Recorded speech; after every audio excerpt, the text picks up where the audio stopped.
എല്ലാവർക്കും നമസ്തേ. നമ്മൾ കുറേ ദിവസങ്ങളായി ദൃശ്യമാധ്യമങ്ങളിൽ കൂടെ കണ്ടുകൊണ്ടിരിക്കുന്ന ഒരു വാർത്ത, കാണുകയും കേൾക്കുകയും ചെയ്തുകൊണ്ടിരിക്കുന്ന ഒരു വാർത്തയാണ് ദി ടെലിഗ്രാഫ് എന്ന് പറയുന്ന പത്രത്തിൻ്റെ മുൻ പത്രാധിപരായ രാജഗോപാലിന് പാസ്പോർട്ട് പുതുക്കി നൽകിയില്ല, പാസ്പോർട്ട് പുതുക്കുന്നത് നിഷേധിച്ചു, അദ്ദേഹത്തിൻ്റെ മകളുടെ വിവാഹം, അതായത് അമേരിക്കയിൽ വെച്ച് നടന്ന വിവാഹത്തിൽ പങ്കെടുക്കാൻ കഴിഞ്ഞില്ല എന്നുള്ളൊരു വാർത്ത. അതിൻ്റെ പേരിൽ കേന്ദ്ര സർക്കാരിനെ ഏതൊക്കെ രീതിയിൽ ചീത്ത പറയാമോ ആ രീതിയിലെല്ലാം കോൺഗ്രസ് നേതാക്കൾ ഉൾപ്പെടെയുള്ളവർ ചീത്ത പറഞ്ഞുകൊണ്ടിരിക്കുന്നത് നമ്മൾ കേട്ടുകൊണ്ടിരിക്കുകയാണ്. ഇത് കുറേ ദിവസങ്ങളായി ഞാനും ഇത് ശ്രദ്ധിച്ചുകൊണ്ടിരിക്കുന്നു. എന്നാൽ അതിൻ്റെ യാഥാർത്ഥ്യം എന്താണ് എന്നുള്ള കാര്യം സത്യത്തിൽ ഇന്നത്തെ മാതൃഭൂമി പത്രത്തിൽ ഒരു വാർത്ത വന്നിരുന്നു. അത് വായിച്ചപ്പോൾ ആണ് എനിക്ക് മനസ്സിലാക്കാൻ സാധിച്ചത്. ആ വാർത്തയുടെ തലക്കെട്ടിതാണ്: രാജഗോപാലിൻ്റെ പാസ്പോർട്ട് പ്രിൻറ്റിങ്ങിന് വിട്ടു, പ്രതിഷേധം ഫലം കണ്ടു എന്നാണ് അതിൻ്റെ ആ തലക്കെട്ട്. ഈ വാർത്തയ്ക്കകത്തിൽ രസകരമായിട്ടുള്ള നമ്മൾ വായിച്ചു വരുമ്പോൾ പല വസ്തുതകളുമുണ്ട്. അതിനു മുമ്പ് അതിൻ്റെ തൊട്ട് താഴെയുള്ള ഒരു ഇതൂടെ ഞാൻ വായിക്കാം. ഭരണഘടനാ വിരുദ്ധം KC വേണുഗോപാൽ, അതായത് ഇദ്ദേഹത്തിന് പാസ്പോർട്ട് നിഷേധിച്ചത് ഭരണഘടനാ വിരുദ്ധമാണ്. ഇതിലുപരി ഞാൻ KC വേണുഗോപാലിൻ്റെ ഒരു ഫേസ്ബുക്ക് പോസ്റ്റും കണ്ടായിരുന്നു ഇതുമായി ബന്ധപ്പെട്ട്. അതിനകത്തിൽ അയാൾ KC വേണുഗോപാലിനെ കുറിച്ചാണ് പറയുന്നത്. അയാൾ എന്തൊക്കെയാണ് പറഞ്ഞിരിക്കുന്നത് എന്നുള്ള കാര്യം നിങ്ങൾ തന്നെ ഒന്ന് അത് വായിച്ച് മനസ്സിലാക്കുക. ഇതിനെല്ലാം കേന്ദ്ര സർക്കാരിനെയും നരേന്ദ്രമോദിയുമാണ് കുറ്റം പറയുന്നത്, SRനെയും കുറ്റം പറയുന്നത്. അതാണ് നമ്മൾ വളരെ ഗൗരവമായി ചിന്തിക്കേണ്ട കാര്യം. ഇയാൾക്ക് എന്തുകൊണ്ട് പാസ്പോർട്ട് പുതുക്കി നൽകിയില്ല എന്നുള്ള കാര്യമാണ് നമ്മൾ മനസ്സിലാക്കേണ്ടത്. അതിനു മുമ്പ് ഇയാളെക്കുറിച്ച് ഒന്ന് പറയാം. തലയിൽ CPMൻ്റെ മാർക്സിസം ഉറച്ചിരിക്കുന്ന ഒരു വ്യക്തിയാണ് ഈ രാജഗോപാൽ. ഏതൊക്കെ രംഗത്താണെങ്കിലും ഇന്ത്യക്കെതിരായി പ്രവർത്തിച്ചുകൊണ്ടിരിക്കുന്ന വ്യക്തിയാണ് ഈ രാജഗോപാൽ. അയാൾ ഒരു അവസരം കിട്ടിയാലും ഭാരതത്തിനും, കാരണം ഭാരതം ഇന്ന് ശക്തമായിക്കൊണ്ടിരിക്കുന്നു നരേന്ദ്രമോദി സർക്കാരിൻ്റെ നേതൃത്വത്തിൽ. ഇത് സഹിക്കാത്ത ഒരു വ്യക്തിയാണ് രാജഗോപാൽ. അയാൾ മലയാളിയാണ്, തിരുവനന്തപുരം ജില്ലക്കാരനാണ്. കൽക്കട്ട ബേസ് ചെയ്താണ് അയാൾ പ്രവർത്തിക്കുന്നത്. അയാളുടെ താമസവും ഇപ്പോൾ അവിടെയാണ്. കഴിഞ്ഞ 10-30 വർഷമായിട്ട്, 30-ലേറെ വർഷമായെന്ന് തോന്നുന്നു അവിടെയാണ് താമസിക്കുന്നത്. അയാൾക്ക് പാസ്പോർട്ട് പുതുക്കി നൽകാതിരുന്നത് മോദിയുടെ കുഴപ്പമാണെന്നാണ് ഇവന്മാരെല്ലാം, ഈ വേണുഗോപാൽ ഉൾപ്പെടെയുള്ള ഈ രാജ്യവിരുദ്ധർ പറഞ്ഞുകൊണ്ടിരിക്കുന്നത്. ഈ മാതൃഭൂമിയിലെ ആ വാർത്തയ്ക്കകത്തിൽ ഉള്ള ചില കാര്യങ്ങൾ നമ്മൾ കേൾക്കുക, വായിക്കുക. ഇയാൾക്ക് പാസ്പോർട്ട്, ഇയാളുടെ നിലവിലുള്ള പാസ്പോർട്ട് അതിൻ്റെ കാലാവധി കഴിഞ്ഞത് എന്ന് നമ്മൾ മനസ്സിലാവുക. 2005 പാസ്പോർട്ട് എടുക്കുമ്പോഴും 2015 പുതുക്കുമ്പോഴും താമസിച്ചിരുന്ന അതേ വിലാസം തന്നെയാണ് ഇപ്പോഴും. ഒന്ന് ആലോചിച്ച് നോക്കുക. 2005 പാസ്പോർട്ട് എടുത്തു, 2015 പുതുക്കി. ഇപ്പോഴത്തെ 10 വർഷം കാലാവധിയുള്ള പാസ്പോർട്ടായിരിക്കുമല്ലോ അയാൾക്ക് പുതുക്കി ലഭിച്ചത്. അപ്പോൾ 2025 അതിൻ്റെ കാലാവധി തീർന്നു. അയാൾ ഇപ്പോൾ ഈ ഏപ്രിലിൽ അയാൾ അത് പുതുക്കാനുള്ള അപേക്ഷ കൊടുത്തു. ഏപ്രിലിൽ ആരാണ് ബംഗാൾ ഭരിച്ചുകൊണ്ടിരുന്നത്? അത് നമ്മൾ ചിന്തിക്കണം. വേണുഗോപാലിൻ്റെയും ഒക്കെ ഉൾപ്പെടെയുള്ള ഒരു സഖ്യകക്ഷിയായ തൃണമൂൽ കോൺഗ്രസ്, അതിൻ്റെ നേതാവ് മമതാ ബാനർജി ആണ് അന്ന് ബംഗാൾ ഭരിച്ചിരുന്നത്. ഇയാൾ പാസ്പോർട്ടിന് പുതുക്കാനുള്ള അപേക്ഷ കൊടുക്കുമ്പോൾ അന്ന് ഭരിച്ചിരുന്ന മമതാ ബാനർജിയുടെ നിർദ്ദേശമനുസരിച്ചല്ലാതെ അവിടുത്തെ പോലീസ് പ്രവർത്തിക്കുന്നില്ല. കാരണം നമ്മുടേത് ഫെഡറൽ സംവിധാനമായതുകൊണ്ട് പോലീസിനെ നിയന്ത്രിക്കുന്നത് സംസ്ഥാനം ഭരിക്കുന്നവരാണ്. അവരുടെ താളത്തിനൊത്താണ് പോലീസ് പ്രവർത്തിച്ചുകൊണ്ടിരിക്കുന്നത്. നമ്മൾ തന്നെ കണ്ടിട്ടുള്ളതാണ് എത്രമാത്രം BJPക്കാരെയാണ് പോലീസുകാർ നിഷ്കരുണം ജയിലിലടച്ചത്. ഇവരുടെ നേതൃത്വത്തിലുള്ള തൃണമൂലിലെ ഗുണ്ടകളും ജിഹാദി സംഘടനകളും എത്രയോ BJP നേതാക്കളെ കൊന്നു കെട്ടിത്തൂക്കി അവരെ അതിക്രൂരമായി കൊല വിളിച്ചിട്ടും നടപടിയെടുക്കാത്ത പോലീസ്, കേന്ദ്രം ഭരിക്കുന്നത് നരേന്ദ്രമോദിയാണെങ്കിലും കേന്ദ്ര ആഭ്യന്തരമന്ത്രി അമിത്ഷാ ആണെങ്കിലും ഇവർക്കാർക്കും ഒരു നടപടി എടുക്കാൻ പറ്റാത്ത സാഹചര്യമാണ് നമ്മുടെ ഓരോ സംസ്ഥാനത്തും നിലനിൽക്കുന്നത്. കാരണം ഇത് കേന്ദ്രഭരണ പ്രദേശമല്ല,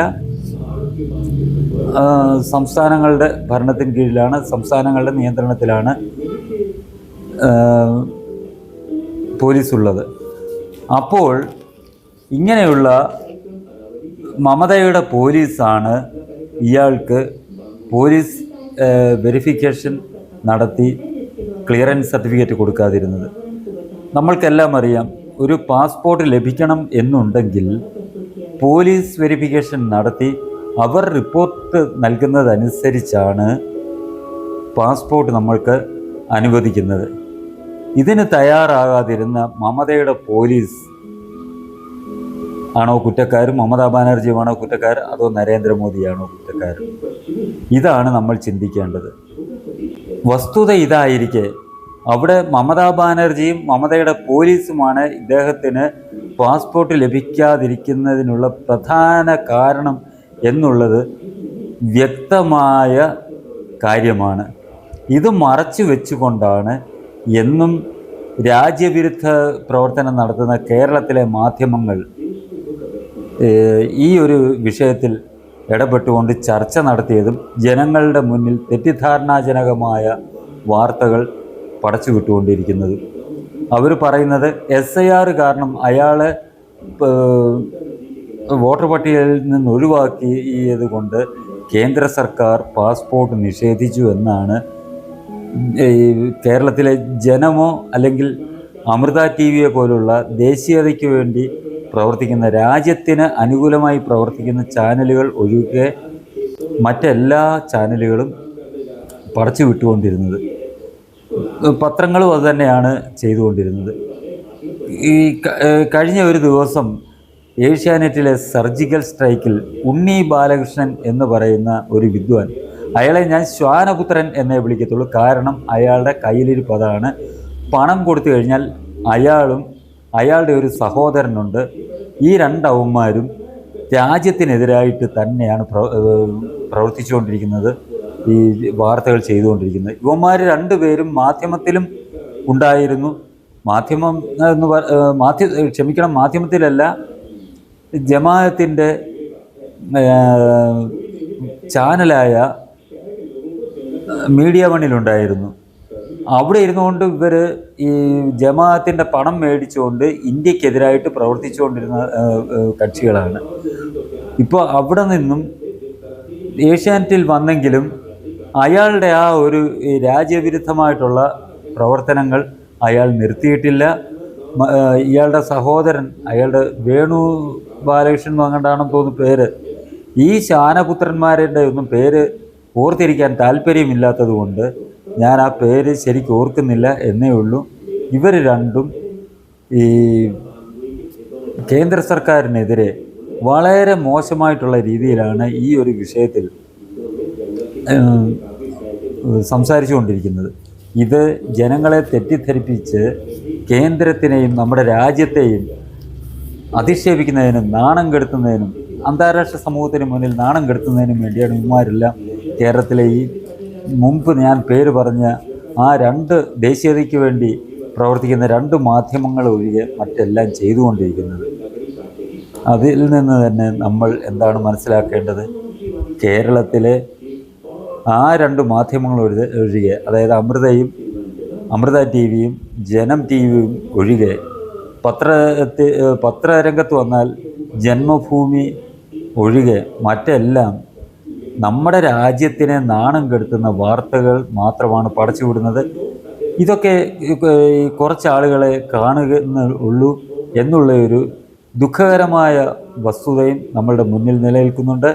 ഭൂരിപക്ഷം ജനങ്ങളും ഇതേപോലുള്ള രാജ്യവിരുദ്ധ വാർത്തകൾ പ്രചരിപ്പിക്കുന്ന മാധ്യമങ്ങളാണ് ശ്രദ്ധിച്ചുകൊണ്ടിരിക്കുന്നത്. അതുകൊണ്ട് യാഥാർത്ഥ്യം എന്താണെന്ന് ജനങ്ങൾ മനസ്സിലാക്കുന്നില്ല എന്നുള്ളത് വളരെ ദുഃഖകരമായ ഒരു സംഭവമാണ് നമ്മുടെ രാജ്യത്ത് സംഭവിച്ചുകൊണ്ടിരിക്കുന്നത്. ഇത് ജനങ്ങൾ മനസ്സിലാക്കുക. ഈ രാജഗോപാൽ എന്ന് പറയുന്ന അയാൾക്ക്, ആ വിദ്വാന് പാസ്പോർട്ട് നിഷേധിക്കപ്പെടാൻ കാരണം, പാസ്പോർട്ട് പുതുക്കി നൽകാതെ ഇരുന്നതിന് കാരണം മോദി സർക്കാരോ BJPയോ അല്ല എന്നുള്ളതും അതിൻ്റെ പിന്നിലുള്ള ശക്തി എന്നുള്ളത് പറയുന്നത് CPMൻ്റെയും കോൺഗ്രസിൻ്റെയും സഖ്യകക്ഷിയായ മമതാ ബാനർജിയും അവരുടെ പാർട്ടിയായ തൃണമൂലും അവരുടെ സർക്കാരുമാണ് എന്നുള്ള കാര്യം നമ്മൾ മനസ്സിലാക്കുക. ഇന്നത്തെ ഈ മാതൃഭൂമി വാർത്തയ്ക്കകത്ത് ഞാൻ നേരത്തെ അതിൻ്റെ തലവാചകം വായിച്ചു. പ്രതിഷേധം ഫലം കണ്ടു, രാജഗോപാലിൻ്റെ പാസ്പോർട്ട് പ്രിൻറ്റിങ്ങിന് വിട്ടു എന്നുള്ള ഒരു വാർത്ത കണ്ടു. ഇത് കേന്ദ്ര സർക്കാരിൻ്റെ ശ്രദ്ധയിൽപ്പെട്ടപ്പോൾ, ഇത്രയും വിവാദമായപ്പോഴാണ് കേന്ദ്ര സർക്കാരിൻ്റെ ശ്രദ്ധയിൽപ്പെട്ടത്. അവർ നടപടിയെടുത്തു. തൃണമൂൽ കോൺഗ്രസും മമതാ ബാനർജിയും മമതയുടെ പോലീസും നിഷേധിച്ച ആ പാസ്പോർട്ട് മോദിയുടെ നേതൃത്വത്തിലുള്ള സർക്കാർ, അമിത്ഷായുടെ നേതൃത്വത്തിലുള്ള സർക്കാർ ഇയാൾ രാജ്യവിരുദ്ധ പ്രവർത്തനമാകട്ടെ എന്തോ ആകട്ടെ അയാൾ നടത്തിക്കൊണ്ടിരിക്കുന്നത്, എന്നിട്ട് കൂടി അയാൾക്ക് പാസ്പോർട്ട് പുതുക്കി നൽകാനുള്ള നടപടിയാണ് കേന്ദ്ര സർക്കാർ സ്വീകരിച്ചിരിക്കുന്നത്. ഇതാണ് നമ്മുടെ നാട്ടിൽ നടന്നുകൊണ്ടിരിക്കുന്ന ഏറ്റവും വലിയ രാജ്യത്തിന് വിരുദ്ധമായ പ്രവർത്തനങ്ങൾ എന്നുള്ളത് നമ്മൾ മനസ്സിലാക്കുക. അതായത് മോദി സർക്കാരോ നമ്മുടെ ഭാരത സർക്കാരോ പൗരന്മാരുടെ ഒരവകാശവും നിഷേധിക്കുന്നില്ല എന്നുള്ളത് നമ്മൾ മനസ്സിലാക്കുക. നിഷേധിച്ചിട്ടുള്ളത് ഈ തൃണമൂലിൻ്റെ നേതൃത്വത്തിലുള്ള ബംഗാൾ സർക്കാരാണ് എന്നുള്ളത് നമ്മൾ മനസ്സിലാക്കുക. നമ്മുടെ രാജ്യത്തെ യഥാർത്ഥ പൗരന്മാരുടെ എത്രയോ പേർ അവകാശങ്ങളാണ് മമതാ ബാനർജി നിഷേധിച്ചത്. ബംഗ്ലാദേശിൽ നിന്ന് നുഴഞ്ഞു കയറി വന്ന ആൾക്കാർക്ക് അവർ വ്യാജ ആധാർ കാർഡ് നിർമ്മിച്ച് നൽകി, വ്യാജ റേഷൻ കാർഡ് നൽകി, അവരെ വോട്ടർ പട്ടികയിൽ പേര് ചേർത്തു. അങ്ങനെ ചേർത്തതിലൂടെ എന്താണ് സംഭവിച്ചത്? ഈ രാജ്യത്ത് ജനിച്ചു വളർന്ന ഭാരതീയരായിട്ടുള്ള നിരവധി ആൾക്കാരുടെ അവസരങ്ങളാണ് നിഷേധിക്കപ്പെട്ടത്, അവരുടെ അവകാശങ്ങളാണ് നിഷേധിക്കപ്പെട്ടത്. ഇങ്ങനെ അന്യരാജ്യത്തു നിന്ന് നുഴഞ്ഞു കയറി വന്നവർക്ക് ഈ രേഖകളുടെ എല്ലാം ബലത്തിൽ അവർ സർക്കാരിൻ്റെ പലവിധ ആനുകൂല്യങ്ങൾ നേടിയെടുത്തപ്പോൾ ഈ രാജ്യത്തെ യഥാർത്ഥ പൗരനാണ് ആ അവകാശം നിഷേധിക്കപ്പെട്ടത്. അവരുടെ അവകാശം ഇവന്മാർ കവർന്ന് എടുക്കുന്നതിന് വേണ്ടി കോൺഗ്രസും തൃണമൂൽ കോൺഗ്രസും CPMും വേണ്ട ഒത്താശ ചെയ്തു കൊടുക്കുകയായിരുന്നു എന്നുള്ള കാര്യം നമ്മുടെ നാട്ടിലെ ജനങ്ങൾ മനസ്സിലാക്കുക.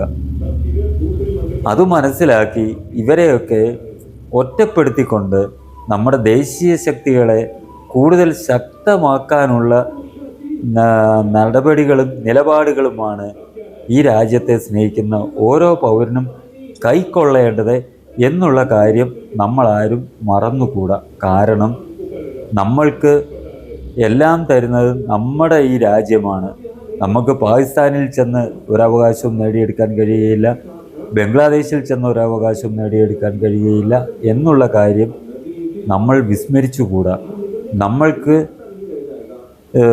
എല്ലാ മാന്യതയും എല്ലാ അവസരങ്ങളും നൽകാൻ കഴിയുന്നത് ഈ രാജ്യം മാത്രമാണ്, നമ്മുടെ ഈ മഹത്തായ ഭാരതമാണ് എന്നുള്ള കാര്യം നമ്മൾ ഒരിക്കലും വിസ്മരിച്ചുകൂടാത്തതാണ്. അതിനെതിരായി കോൺഗ്രസ് ആകട്ടെ CPM ആകട്ടെ എന്ത് വ്യാജ പ്രചരണം നടത്തിയാലും അതിനെ നമ്മൾ അംഗീകരിക്കുകയോ അതിൽ വിശ്വസിക്കുകയോ ചെയ്യാൻ പാടില്ല എന്നുള്ള കാര്യവും നമ്മൾ ഓർത്തിരിക്കണം.